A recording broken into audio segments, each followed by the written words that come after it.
Assalamu alaikum 9th class chapter number 8 chemical reactivity and lecture number 1 इसमें आज हम introduction of chemical reactivity को पढ़ेंगे और उसी के साथ डिफरेंशिएट करेंगे मेटल्स, नॉन मेटल्स और मेटलॉइड के दरमियान और उनकी कुछ प्रॉपर्टीज को भी डिस्कस करेंगे।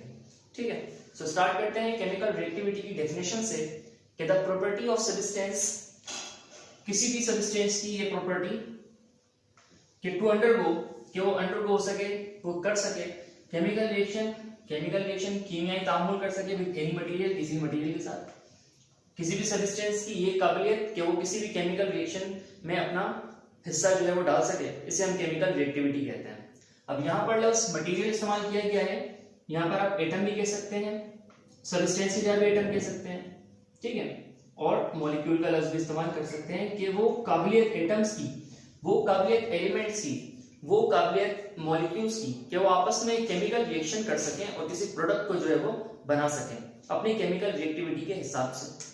वो क्या प्रोडक्ट हो सकती है? वो प्लास्टिक भी हो सकती है जैसे मार्केट से बने हैं, ठीक है, वो मेडिसिन भी हैं, दवाइयां भी हैं, और वो हमारे प्लास्टिक हो गई, जिसमें आपको कहा रबड़ हो गई, ठीक है। इसके अलावा बहुत सारी चीजें जो केमिकल रिएक्शन के बाद हमें मिलती हैं वो सब केमिकल रिएक्टिविटी के अंदर ही आती हैं, ठीक है।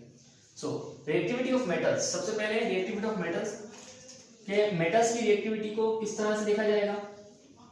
Reactivity of metal is depends upon, reactivity metal की डिपेंड करती है its tendency to lose electron, उसकी ये काबिलियत कि वो इलेक्ट्रॉन्स को लूज करता है या नहीं करता। मेटल्स तो लूज ही करते हैं, तो उनकी रिएक्टिविटी इस तरह देखी जाती है कि metals are the species which can lose electron. Metals वो स्पीशीज होते हैं जो इलेक्ट्रॉन को लूज कर देते हैं। और रिएक्टिविटी ऑफ नॉन मेटल किस तरह देखी जाती है कि वो डिपेंड करती है tendency of to gain electron. Metals की टेंडेंसी है लूज की और नॉन मेटल्स की टेंडेंसी है गेन की। यही उनकी केमिकल रिएक्टिविटी हमें बताती है कि केमिकल रिएक्टिविटी के हिसाब से मेटल जो है वो लूज करेगा, केमिकल रिएक्टिविटी के हिसाब से नॉन मेटल गेन करेगा और एक चीज की जो है वो फॉर्मेशन करेंगे, एक प्रोडक्ट जो है हमें मिल जाएगी, ठीक है। अब हमारे पास, अच्छा, हमारे पास जितने भी टोटल एलिमेंट्स हैं पीरियोडिक टेबल के अंदर, उन सबको हमने क्लासिफाई कर रखा है मेटल्स में, नॉन मेटल्स में और मेटलॉइड्स के अंदर। मेटल, नॉन मेटल हमने पिछली क्लास में पढ़ा है, मेटलॉइड नया लफ्ज है, ठीक है। तो आज मेटलॉइड के बारे में थोड़ा डिस्कशन करेंगे। तो स्टार्ट कर लेते हैं कि डिफरेंशिएट करते हैं मेटल्स, नॉन मेटल्स और मेटलॉइड के दरमियान। मेटल्स क्या होते हैं बच्चों? Metals tend to lose electron, metal वो स्पीशीज हैं जो इलेक्ट्रॉन को लूज करते हैं, ठीक है। Good conductor of heat and electricity, ये अच्छे कंडक्टर होते हैं, अच्छी तरह से जज कर सकते हैं हीट को और इलेक्ट्रिसिटी को अपने अंदर और पास करवा सकते हैं अपने अंदर से, ठीक है। डक्टाइल होते हैं, डक्टाइल का मतलब बच्चों क्या होता है, हमने पहले भी स्किप किया था इसको। डक्टाइल का मतलब होता है ऐसी चीजें जिससे वायर्स बनाए जा सके, जिनसे तारे बना सकें आप, ठीक है। और मेटल्स की काबिलियत होती है कि उनसे तारे बनती हैं क्योंकि ये कंडक्टर होते हैं। लस्टरस, लस्टरस का मतलब होता है शाइनिंग। मेटल्स इतने अच्छे होते हैं, इतने खूबसूरत उनके सरफेस होते हैं कि वो चमकदार होते हैं। जब हम सोडियम मेटल को या पोटेशियम मेटल को या किसी भी मेटल को छुरी से, नाइफ से काटते हैं तो वो मेटल अंदर से जो उसकी लेयर निकलती है चमकदार होती है, खूबसूरत सी चमकदार सी होती है। तो ये है काबिलियत इसकी, मेटल्स की प्रॉपर्टी है। अच्छा, इसके बाद मेटल्स आर स्ट्रॉन्ग। मेटल क्या होते हैं? हार्ड होते हैं, हार्ड टू ब्रेक। इसके अंदर जो है जो मेटालिक बॉन्डिंग होती है काफी स्ट्रॉन्ग होती है, तो हम इसको हार्ड कहते हैं। अच्छा, मेटल्स जो है मेलेबल है। अब ये मेलेबल किस चीज को कहते हैं? मेलेबल एक प्रॉपर्टी होती है मेटल्स की जिसके जरिए वो क्या कर सकते हैं, उनकी शीट्स बनाई जा सकती हैं, चादरें बन सकती हैं मेटल्स से, ठीक है। मेटल्स की क्या काबिलियत है? मेलेबल है वो। मेलेबल मतलब उससे शीट्स बनाई जाती हैं, चादरें बनाई जाती हैं, जिससे हमारे दरवाजा वगैरह बनते हैं, ठीक है। सोनोरस, सोनोरस भी एक प्रॉपर्टी है मेटल की कि उससे जो है जब भी मेटल के ऊपर कोई चीज स्ट्राइक करते हैं हम तो उसमें शोर होता है, ठीक है, वो आवाज उसमें गूंजती है, उड़ती बढ़ती है, ठीक है। फॉर एग्जांपल, अब जो मेरा मोबाइल जिस पे सेट है वो एक स्टूल है, ठीक है, वो बना हुआ है मेटल का, तो मैं इसके ऊपर जो है मार्कर को हिट करूंगा तो आप आवाज सुनेंगे और सोनोरस को एक एग्जांपल लेंगे। तो ये है काबिलियत इसकी मेटल की कि वो सोनोरस होते हैं। मेटल की ये स्टूल है तो मेटल जैसे ये शोर करता है। अच्छा, अगर मेटल का रिएक्शन हो पानी के साथ तो जो उसके ऑक्साइड्स बनते हैं वो बेसिक होते हैं, जब भी मेटल पानी के साथ रिएक्शन करता है तो अपने बेसिक ऑक्साइड की फॉर्मेशन करता है। और आपने अक्सर एक एग्जांपल, एक प्रैक्टिकल देखा होगा जिसमें वो सोडियम मेटल को पानी में डालते हैं और पानी जो है वो पिंक हो जाता है सारा। ठीक है, ये एक एग्जांपल है कि बेस बनती है। जब भी हमारा मेटल पानी के अंदर जाते हैं तो बेस बनाते हैं। बेस क्या होती है बच्चों? बेस वो चीजें होती हैं जिनका जायका कड़वा होता है और उनकी पीएच जो है वो 8 to 14 होती है। ठीक है, पीएच मीटर के अंदर जो बेस की पीएच होती है वो 8 to 14 होती है। ठीक है, उसके एग्जांपल्स हैं lithium oxide, sodium oxide, potassium oxide, magnesium oxide, calcium oxide, sodium hydroxide. तो ये सारी इसकी प्रॉपर्टीज, दो सारी एग्जांपल हो सकती हैं। अच्छा, इसके बाद नॉन मेटल है। नॉन मेटल क्या है? Tend to gain electron, gain करते हैं इलेक्ट्रॉन को। Metals lose, non metal gain करेंगे। Poor conductor of heat and electricity, ये अच्छे कंडक्टर नहीं होते हीट और इलेक्ट्रिसिटी के, ये नहीं कर सकते हीट और इलेक्ट्रिसिटी को conduct.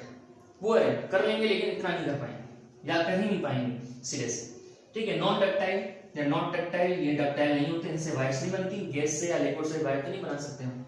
Often have dull appearance, इनकी जो अपीयरेंस होती है वो डल होती है, इनके शाइन नहीं होते, मरे हुए कलर होते हैं, मुरझाए हुए कलर होते हैं। ऑक्साइड्स आर एसिडिक, इनके जो ऑक्साइड बनते हैं जब ये पानी के साथ रिएक्शन करते हैं तो क्या बनाते हैं बच्चों? ये बनाते हैं एसिडिक ऑक्साइड्स, मतलब एसिड बनता है इससे। Carbon dioxide, sulphur dioxide, nitrogen dioxide, और इनकी पीएच होती है 0 to 6। ठीक है, क्योंकि 7 न्यूट्रल होती है तो यही बीच के होते हैं। अच्छा, अब हमारे पास मेटलॉइड्स। मेटलॉइड्स क्या होते हैं? मेटलॉइड्स को आप ये कह लें कि metalloids are the semi metals and semi non metals. नीम धात, नीम गैर धात, ठीक है, दोनों हो सकते हैं। अच्छा, intermediate properties of metals and non metals, इसकी जो है प्रॉपर्टी बीच की प्रॉपर्टीज होती है, इंटरमीडिएट प्रॉपर्टीज होती हैं। इसकी मेटल्स की भी हो सकती है, नॉन मेटल्स की भी हो सकती हैं। ठीक है, दे आर सेमी कंडक्टर, ये सेमी कंडक्टर होते हैं हीट के भी इलेक्ट्रिसिटी के मतलब सेमी का मतलब होता है कि हाफ कर सकते हैं, आधा कर सकते हैं। ठीक है, और एक यानी कि मुकम्मल तौर पे जो है करंट को पास नहीं करवा सकते, जो 100% एक्यूरेसी के साथ करंट इससे पास नहीं हो सकता। फॉर एग्जांपल, ये मेरे पास एक सेमीकंडक्टर है सिलिकॉन का, बड़े मशहूर होते हैं सिलिकॉन के सेमीकंडक्टर, लैपटॉप में भी होते हैं, मोबाइल फोन्स में भी होते हैं। कंडक्टर्स जो हैं बनाए सेमीकंडक्टर्स जाते हैं मोबाइल फोन से, लैपटॉप के अंदर, टीवी वगैरह के अंदर सेमीकंडक्टर को लगाया जाता है। और सेमीकंडक्टर क्या होता है? सिलिकॉन होता है। मिसाल के तौर पर सिलिकॉन है, यहाँ से करंट आ रहा है 120 वोल्ट का, तो 120 वाट का जो करंट आया सेमीकंडक्टर के पास, सिलिकॉन के पास, उसने क्या किया? 120 करंट को पार नहीं करवाया।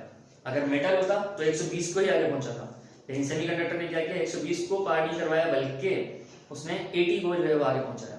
मतलब इसमें लॉस ऑफ करंट होता है, लॉस ऑफ एनर्जी होती है। ठीक है, ये भी इस फायदे में लेती है साइंस, इस चीज को भी, फिजिक्स इस चीज को भी फायदे में लेके जो है इस अप्लायंसेस में ऐड करती है। ये काफी एक लॉन्ग टॉपिक है, फिजिक्स का टॉपिक है, मैट्रिक फिजिक्स के अंदर इसकी बात करेंगे आप लोग। ठीक है, सो मैंने कहा कि भाई मेटल जो है वो मेटलॉइड सेमीकंडक्टर है, मतलब बीच की प्रॉपर्टी होती है इनकी। ओके, और मेटलॉइड जो है हमारे पास टोटल 8 मेटलॉइड्स है पीरियड टेबल के अंदर। किस तरह शनाख्त किया जाएगा, किस तरह देखा जाएगा, कहां से ढूंढा जाएगा, तो मैं आपको बता देता हूं। ग्रुप 3 है, दैट इज दिस वन।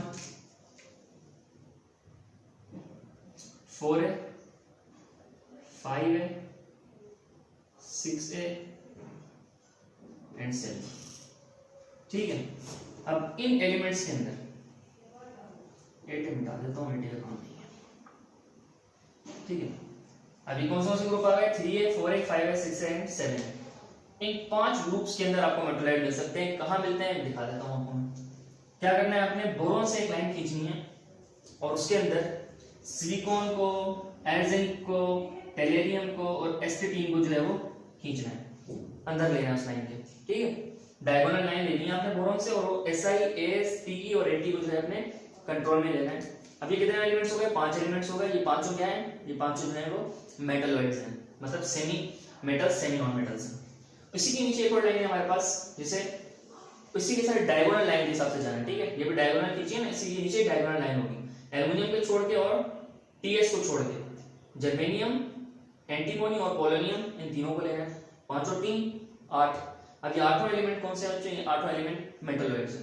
ठीक है, ये 8 के 8 मेटलॉइड्स हमारे पीरियड टेबल के अंदर मौजूद हैं। इसको याद करने का सिंपल तरीका भी यही है, डायगोनल लाइन खींच लें आप दो और उसमें से एल्युमिनियम और TS को निकाल दें, बाकी दोनों डायगोनल लाइन जो है हमारी वो कहलाती हैं मेटलॉइड्स।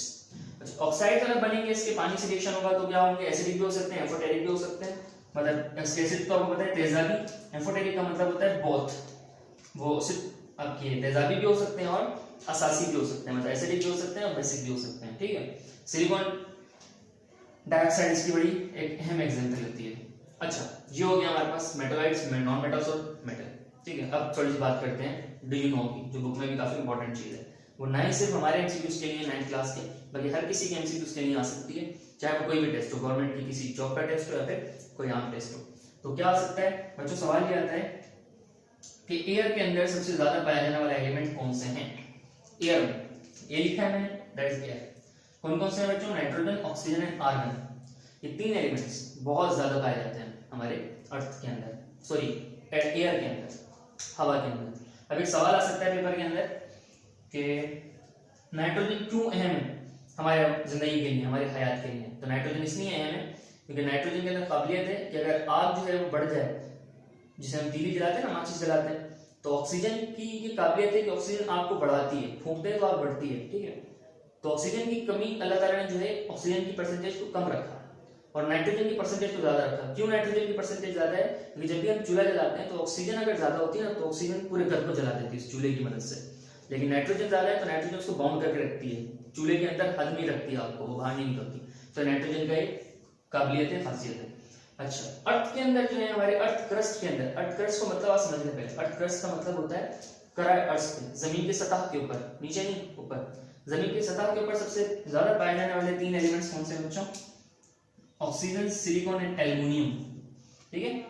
ऑक्सीजन, सिलिकॉन और एल्युमिनियम बहुत पाया जाता है। सिलिकॉन मट्टी को कहते हैं, सिलिकॉन मट्टी है, ऑक्सीजन से रिएक्शन करती है और सिलिका बना लेती है, सिलिकॉन डाइऑक्साइड। तो मट्टी तो बहुत है हमारे अर्थ में, ठीक है। और थर्ड है हमारे पास यू, दैट इज आपका यूनिवर्स। यूनिवर्स के अंदर कौन से एलिमेंट्स मौजूद हैं सबसे ज्यादा, यूनिवर्स के अंदर सबसे ज्यादा मौजूद है element hydrogen, helium and oxygen. ये 3 एलिमेंट जो है यूनिवर्स में बहुत ज्यादा पाए जाते हैं। इसको याद करने का सिंपल तरीका है, एयर के अंदर नॉर, NOAR, इस आर को पढ़ लेना, के को अंदर लेंगे उसके, ठीक है। तो नॉर जो है वो हमारे एयर के अंदर, और आल्सो इसको पढ़ लें, उल्टा पढ़ लें, ASALSO, SI को साइलेंट करते हैं और SO को पढ़ लें आल्सो। आल्सो जो है हमारे पास वो अर्थ क्रस्ट के अंदर, आल्सो मतलब एल्युमिनियम, सिलिकॉन, ऑक्सीजन, नॉन मतलब नाइट्रोजन, ऑक्सीजन, आर्गन। और ये पर जो उसमें है, और हमारे जो उसमें है कि यूनिवर्स के अंदर एलिमेंट्स है वो ओह है, ओह मतलब OHH। अब यहाँ पर HH ई लगा दें, हीलियम हो जाएगा। ओह में क्या आ गया, ऑक्सीजन भी आ गया, ओह में हाइड्रोजन भी आ गया और ओह में हीलियम भी आ गया, OHHE, ठीक है। तो इस तरह सिंपल याद कर सकते हैं। इसको मैं लिख देता हूँ इस चीज को, एयर के अंदर नॉर में से आर जो है वो क्या होना चाहिए, स्मॉल होना चाहिए, ठीक है। तो मैं इसको स्मॉल ही कर देता हूँ क्योंकि ए इसके साथ लार्ज है, कैपिटल है लेकिन पढ़ेंगे नहीं इसको, ठीक है। तब याद करने का सिंपल तरीका है। नॉर में क्या क्या आ गए, नाइट्रोजन, ऑक्सीजन एंड आर्गन। और अर्थ क्रस्ट में आल्सो SI को नहीं पढ़ेंगे हम, ठीक है। सिलिकॉन याद रखेंगे लेकिन आल्सो में एल्युमिनियम, सिलिकॉन, ऑक्सीजन। और हमारे यूनिवर्स के अंदर ऑक्सीजन, हाइड्रोजन, हीलियम। तो इसको क्या पढ़ लेंगे हम, इसको हम सिंपली पढ़ेंगे ओह, ठीक है। ये जो है वो साइलेंट रहेगा। तो ये है 3 याद करने के सिंपल तरीके, अक्सर एमसीक्यूज में आते हैं, इसलिए मैंने आपको बताया है। तो ये था आज का लेक्चर, होपफुली आपको समझ आया होगा। इंशाल्लाह नेक्स्ट लेक्चर के अंदर आपसे मुलाकात होगी, तब तक के लिए ख्याल रखिएगा।